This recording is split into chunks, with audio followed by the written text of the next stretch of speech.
Hello students, today I'm going to make clear about these three things. First is the molecular formula, second is structural formula, and then third is the condensed formula. And for that purpose, first of all, let's take an example that will make you much clearer about what is molecular formula, structural formula, and condensed formula. So let's take an example of an organic compound. Let's draw a structure of take on butane. Done. Let's take a butane.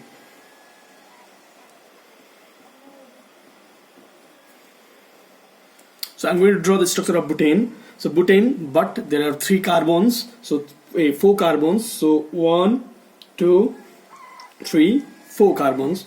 Let's draw the structure. Single bond, because there is ANE, H, H, H, H, H.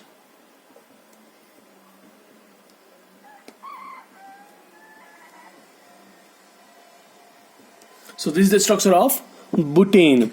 Now this structure of butane can be written in other forms as well. Example, there are 4 carbons, C4H, count it, 1, 2, 3, 4, 5, 6, 7, 8, 9, 10. So C4H10. And next, another pattern also can be written. Start from the first carbon or left hand side, carbon, look at this, C. Now this carbon is attached with 3 hydrogen atoms, 1, 2 and 3. So CH3.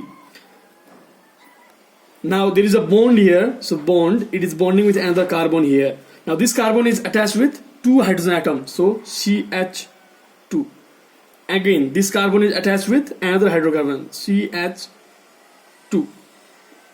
Final carbon, it is attached with 3 hydrogen atoms, so CH3.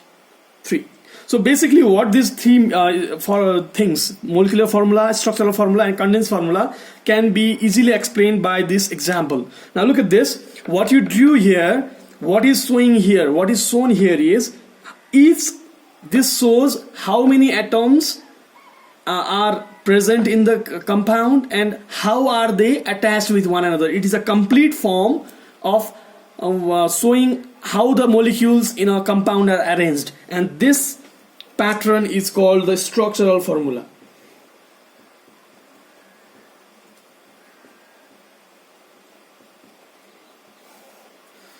If you write it like this, showing only how many elements of a particular atoms are present in how many atoms of a particular element are present in a compound, just by writing the number, if you represent it like this, then it is known as the molecular formula.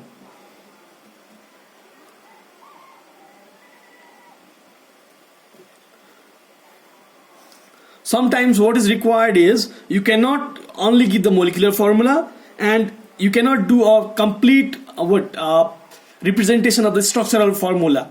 And in that case, what we do is, we try to represent the organic compound by using the shorter form of the structural formula and longer than the molecular formula, because it shows the bonding structure as well, whereas molecular formula does not show the bonding structure. If you write some organic compound like this, and it is known as the condensed formula.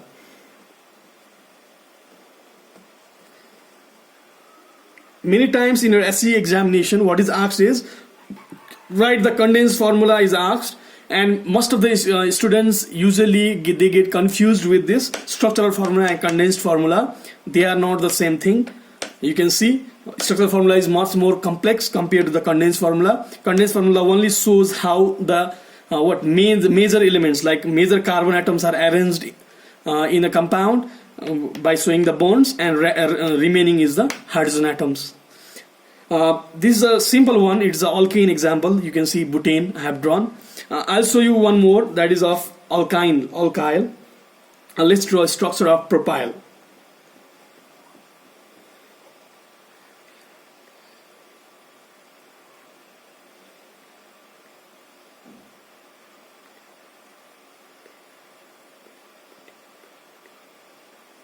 Propyne. Propyne. So let's draw. Prop means 3 carbon atoms. So 1, 2 and 3. So since there is YNE, we have to keep a triple bond between any one carbon atoms. You can choose any one. I chose this one. and remaining is single bond.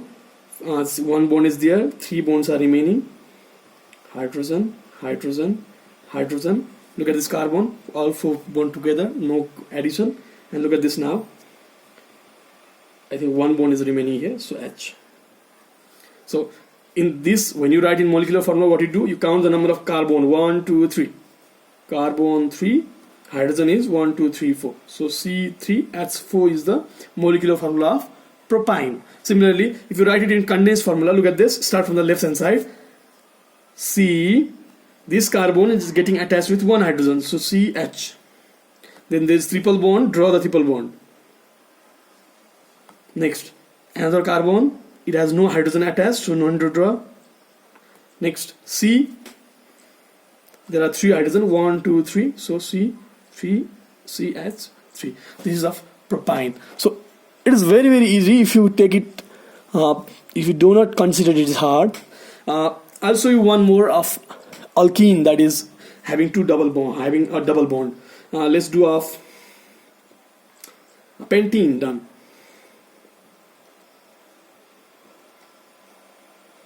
Pentene. So it has 5 carbon atoms. Let's draw that now. 1, 2, 3, 4, and 5. So since it's ENE, we have to keep a double bond between any one carbon. You choose any one. There's no any rule for that. I'll choose the middle one, double bond. So now let's fill the hydrogen. H, H, H. One more bond is remaining here. H. Here 1, 2, 3. H. 1, 2. 2 are remaining here. This 3 are remaining. This is the structural formula of the pentene. Now if you write the molecular formula is just counting 1, 2, 3, 4, 5.